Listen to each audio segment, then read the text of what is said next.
রোগমুক্তি জন্য আজকের এই দোয়া মাহফিলের সম্মানিত সভাপতি, সম্মানিত প্রধান অতিথি, নামুজা ইউনিয়নের কৃতি সন্তান বগুড়া,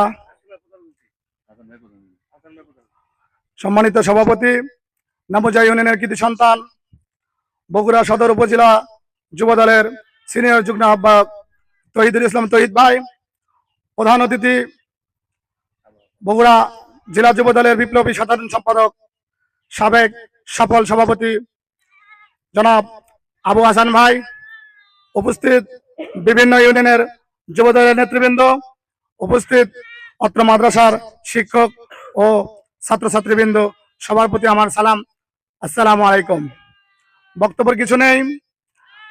আজ পুরো বাংলাদেশ স্তম্ভিত হয়ে আছে, পুরো বাংলাদেশ আজকে আকাশ ভারী হয়ে আছে একটি কারণেই, সেটা আমাদের দেশমাতা, আমাদের মা জননী, আমাদের সবার প্রাণ প্রিয় মা জননী দেশমাতা বেগম খালেদা যে অসুস্থ।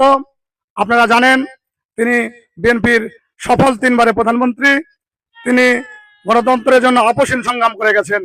তিনি শুধু বিএনপির নেত্রী ছিলেন আগে আমরা জানতাম, কিন্তু আমরা তার অসুস্থতার মাঝে দেখতে পাচ্ছি তিনি শুধু বাংলাদেশের দল মত নির্বিশেষে সবার একজন প্রিয় পাত্রে পরিণত হয়েছেন। সংগ্রামী বন্ধুরা আমার, তো তার ভালো কাজের মাধ্যমে, বাংলাদেশের সেবার মাধ্যমে তিনি আজকে যে ময়ূষী নারী হয়ে উঠেছেন, এটা তার কাজের মাধ্যমে বন্ধুরা। তো আজকে আমরা এটুকুই আশা থাকবে যে আমরা দোয়া করব প্রাণ খুলে আমাদের দেশমাতা যেন আবারও সুস্থ হয়ে আগামী নির্বাচনের মাধ্যমে আবারও আমাদের মাঝে প্রধানমন্ত্রী হয়ে ফিরতে পারে, এই আশা, এই প্রত্যাশা রেখে আমি আমার বক্তব্য শেষ করছি। সবাইকে জানাই আবারও সালাম, আসসালামু আলাইকুম।